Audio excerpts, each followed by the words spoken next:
नमस्कार दोस्तों, आज की हमारी कहानी आपको अच्छी लगी तो प्लीज़ मेरे चैनल को सब्सक्राइब करें और वीडियो को लाइक करें। ये लो भाभी, देखो कितनी सुंदर साड़ियाँ हैं, सब आपके लिए। प्रिया ने साड़ियाँ अपनी भाभी कृतिका की ओर बढ़ाते हुए कहा तो कृतिका बोली, नहीं दीदी, रहने दीजिए।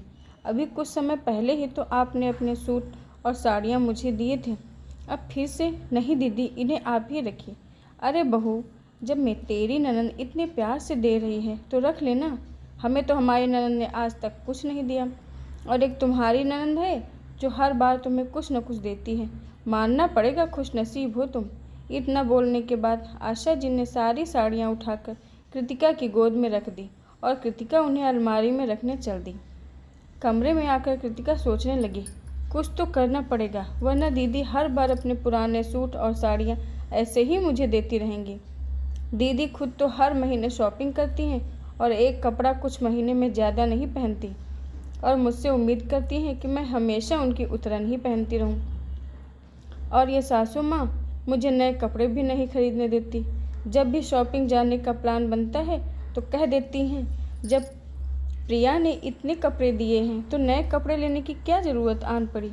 जब भी किसी फंक्शन में प्रिया दीदी की साड़ी पहनकर जाती हूँ तो सासू माँ सभी को ये बताना नहीं भूलती थी कि ये साड़ी तो उनकी बेटी की है।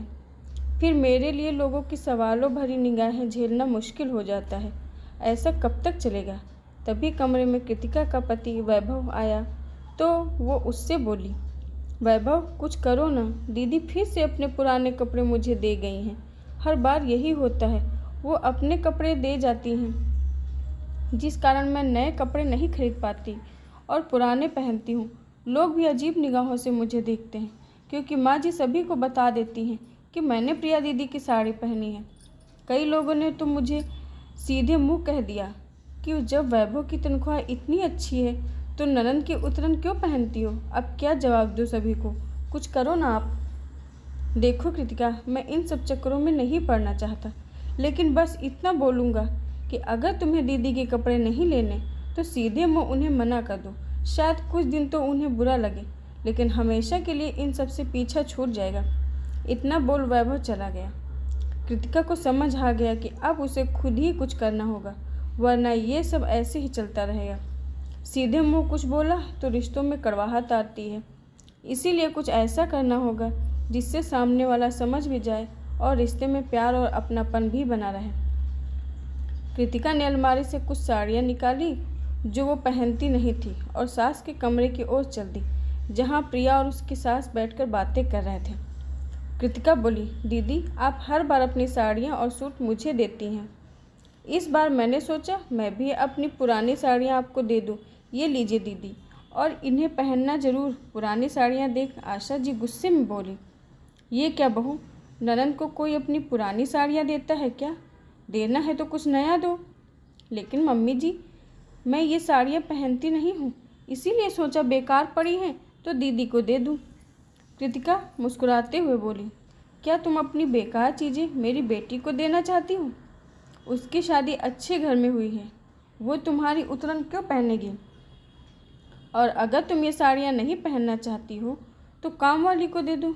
किसी को अपना उतरा हुआ कपड़ा देने से अच्छा है कुछ दिया ही ना जाए, या फिर अपनी उतरन किसी ज़रूरतमंद को दे दी जाए। लेकिन माँ जी, दीदी भी तो अपनी पुरानी चीज़ें मुझे दे देती हैं, अपने सूट साड़ियाँ और यहाँ तक कि सैंडल भी। और फिर कहीं जाना होता है तो आप मुझे मजबूर करती हैं कि मैं वही कपड़े और सैंडल पहन कर जाऊँ जो दीदी मुझे देती हैं। मेरी शादी भी तो अच्छे घर में हुई है, मेरा भी मन करता है नए कपड़े लेने का, लेकिन मैं तो हमेशा से दीदी के कपड़े पहनती आई हूँ।